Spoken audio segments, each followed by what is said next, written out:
Hi everyone, and welcome to another episode of the Planning Pulse. It's me, Sam Batchelor, today, and I'm joined by me, Stacey Robbins. Hello. Hi Stacey. So we're going to cover a couple of things with you today. Firstly, we're going to talk to you about Biodiversity Net Gain and just our recent experiences of it, because I think that would be some good feedback. And it's not, quick cut in there, it's not the follow-up, more detailed Pulse episode that you're going to do with Ben and Poppy, because that's still in the making, isn't it? It is. It's just some issues which have come to light in relation to live casework, which we thought we would talk about. Yeah, so thank you for that, Stacey, and for reminding me that there's some other work to be doing there. So I'll speak to Ben and Poppy about that. But no, this is just a practical thing about what's been happening over the last few weeks, things that we've noticed and things that we could feedback on. And then we're also going to be covering with you all the Finch case. So do you just want to summarise that as a lead into it later on? Yeah, we could do it. I mean, it's we're going to talk about it because it's going to have implications for casework. It's a Supreme Court judgment, so, highest court in the land, and it concerns environmental impact assessments and what are called downstream impacts. And essentially when those are taken into account or not, as in the subject case. So we'll come on to that a bit later on. I was going to say I'm going to stop you there because it sounds like you're going to get straight into it. You're itching to do that, definitely Stacey. tell me to be quiet. We should tell listeners very quickly that we have had planning committee today, and for those that watched it, it was long, it was hot, it was drawn out, and so doing an episode of the Planning Pulse now, hot on the heels of a planning committee, is probably a really bad idea, but please bear with us. Or you could see it as our planning minds are just so engaged right now that this is the best time to do it. Yeah, that's not true. Okay, right. So to BNG then. So one of the things that we wanted to mention firstly was that certainly to those agents or applicants that have been affected, it's not our intention to have kind of wound you up or caused you frustrations without valid or good reasons for doing that. However, it has affected some people, and we know that there are some people that are interested in it, because the reason that this came to our attention is because we'd had comments from members of the public about the application of BNG and which schemes it applies to. So I realise I'm beginning to explain something that I actually haven't set out what it actually is. So what we're talking about is applications that we received prior to either the February start date for BNG or the April start date, depending on whether or not it was a major or a small site scheme. But nonetheless, those schemes weren't valid on receipt when we got them, and the additional information that was required was only received in full after that relevant February or April date. Now, it's not that there's a necessarily consistent approach to this. If you go on the Planning Advisory Service website, there is something in either their frequently asked questions or in some of their guidance about this that talks about councils taking the view that applications submitted or received prior to that time aren't subject to Biodiversity Net Gain. And actually that's something that seems to be replicated a little bit in the planning practice guidance that's published online. However, it's open to interpretation, and we've taken a view here at Wilden specifically that the main thing to focus on in the first instance is the legislation that applies. And that is the legislation that talks about biodiversity net gain and whether a site is exempt because of those dates. Talks about made applications. Made isn't defined in the legislation.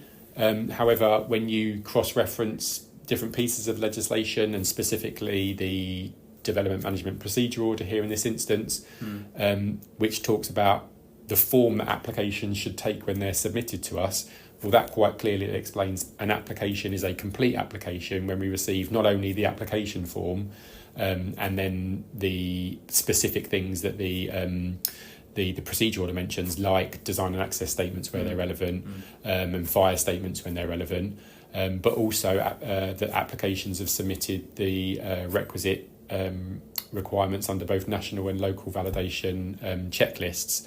And so we have taken the view that if an application wasn't in that form when we received it, and it only became to be in that form after those dates, that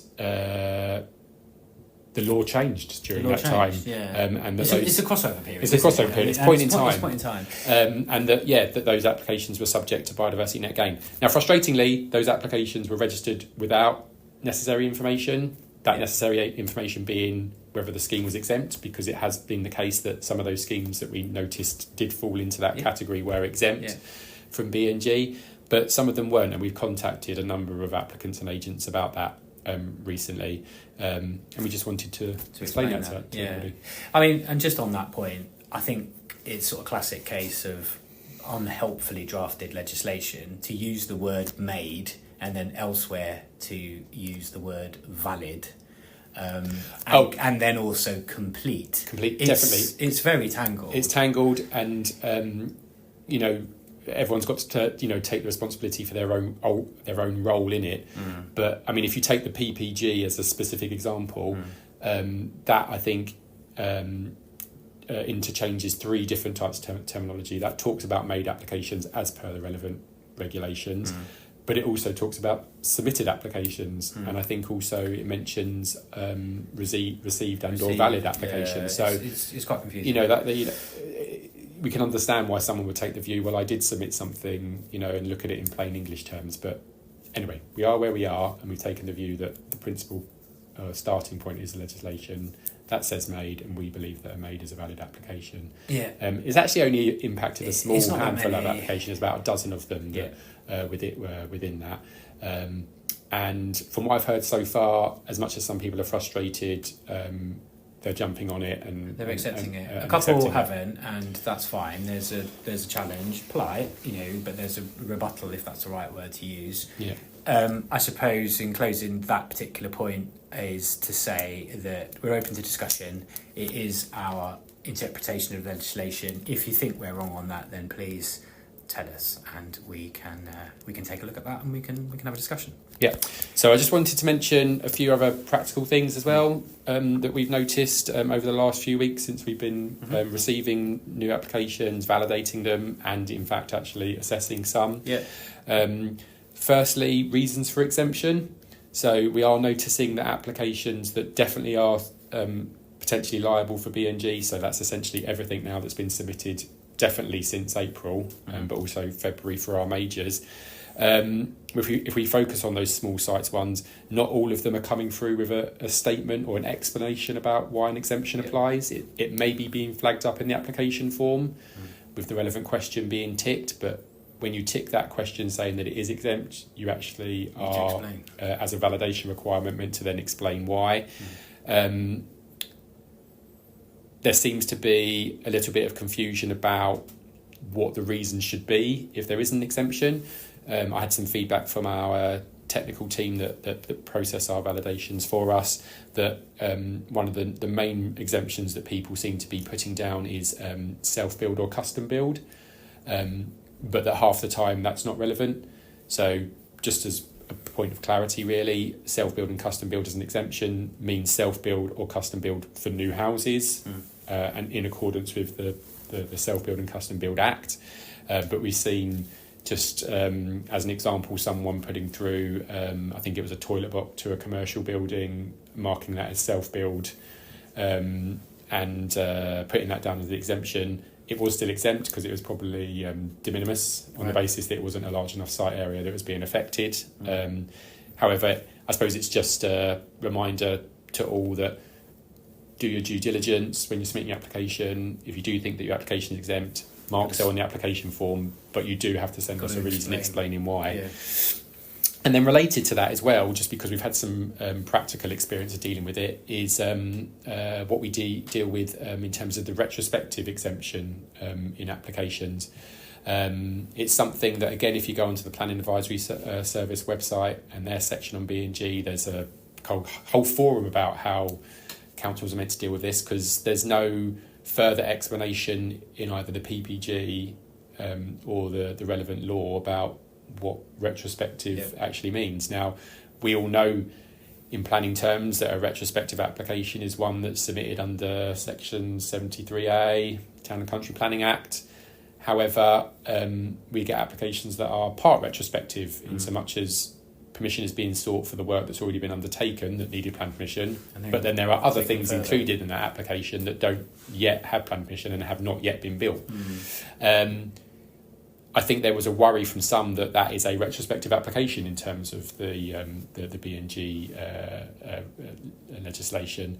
However, we've taken the view that it can't be, because that's too far-reaching then in terms of an exemption, and where would you stop?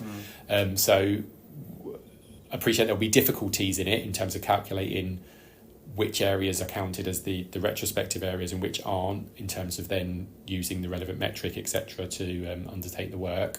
But we're just going to have to consider that case by case. Applicants, agents, if you're in that scenario, you're submitting those applications, you need to take a step back and make a judgment for yourself in the first instance well about how you're going to calculate that. But I think we just need to be clear that if you're submitting something that on behalf of your client that you think is part retrospective, that we do think that the bit that's new is BNG liable. Could be exempt for other reasons. It might be small enough to be exempt. It might be self-built if it's a housing scheme. But nonetheless, I think we should make that clear that that's the view that we've taken for the time being. And then, if you don't mind, there's a couple of other things to mention. What do you think I was going to stop you? Well, yeah, you're itching to get onto this Finch thing. I know it. No, maybe we don't do the Finch thing. I don't know. So there was just, I think, an opportunity to then remind everybody about the use of the metrics. Okay. So when BNG does apply, although we've explained it in our early episode, it's just a reminder really that you should use the statutory metric when you're submitting a major application. You should also use the statutory metric when it's a small site, but it's affecting the small sites metric, but when it's affecting priority habitat, or if there's certain protected species that are being impacted. However... Is that not being done then? Sorry, just to... Well, no, because there's an element of judgment to be had, because by way of an example, we put our first application through the other day, made a decision on a house on a new plot, Eastbourne Road. I think it was Eastbourne Road, Willingdon. Can't remember exactly where. Anyway, that's not the important part.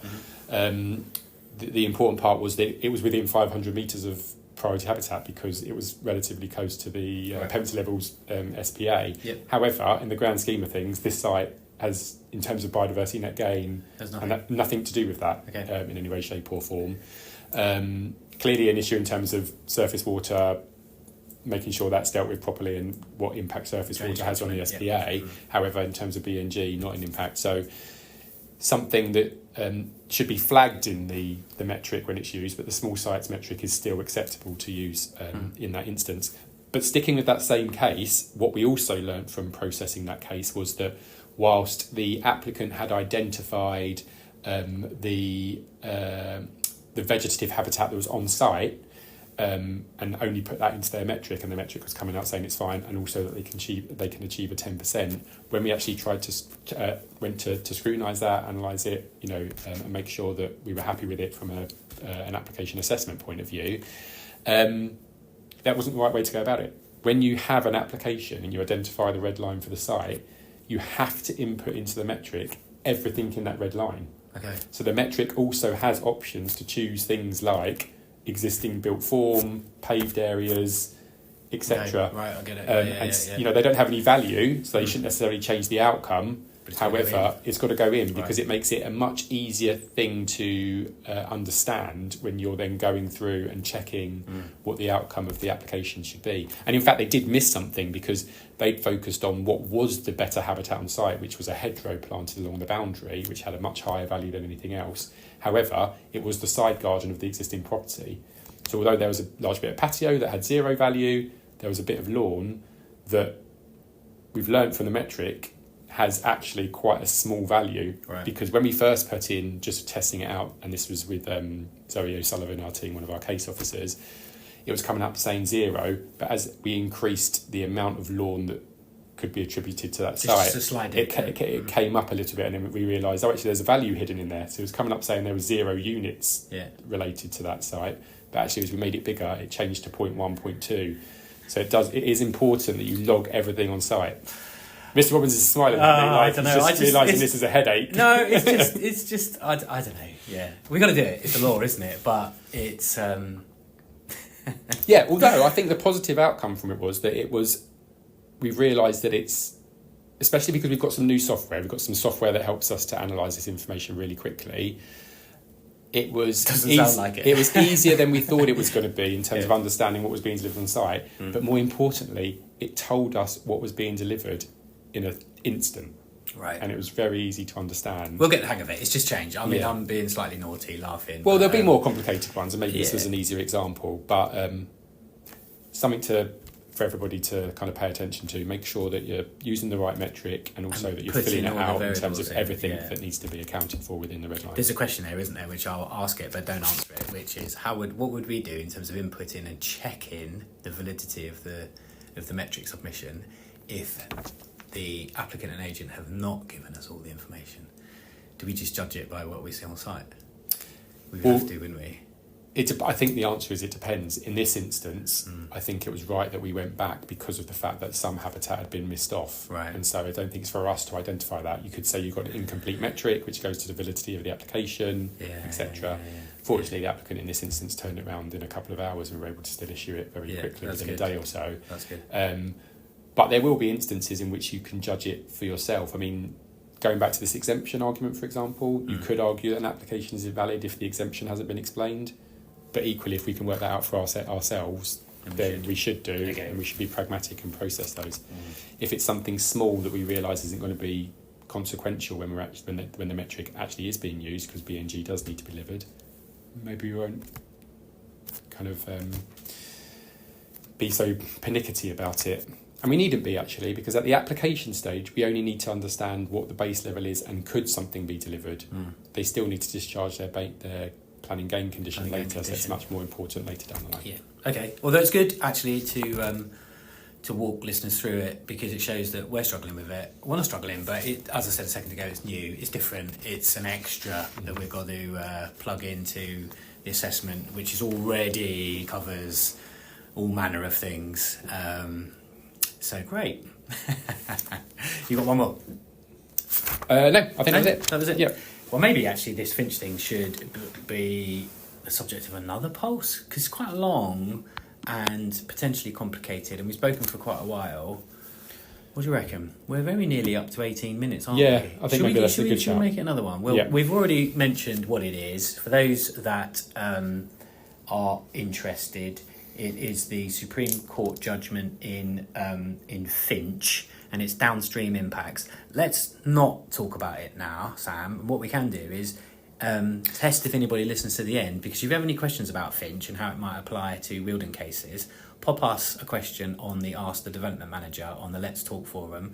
So this is a little tester to see who is actually listening to the end, because we might get some questions about it. Or failing that, we'll talk about it on another episode. And we can make a half promise as well, because I'm actually away on holiday when the next episode is due. Oh, is that so right? we can see who in the team we can rope in to do it with you. I'll do it cheekily like I did to Kirsten Roberts, where I asked her downstairs, did you hear this story? I said to her, come downstairs, I want to talk to you about something. And then this was all set up, and so let's do an episode of the Planning Pulse. And she tried to run out the door. There you go. There you go, listeners. That's how we treat our staff. No, it's really good, actually. I think it's excellent to walk listeners through B&G, because, yeah, we're all learning, aren't we? We're feeling our way through it. We are indeed. Well, thank you everybody for listening, and we'll see you next time. Cheers.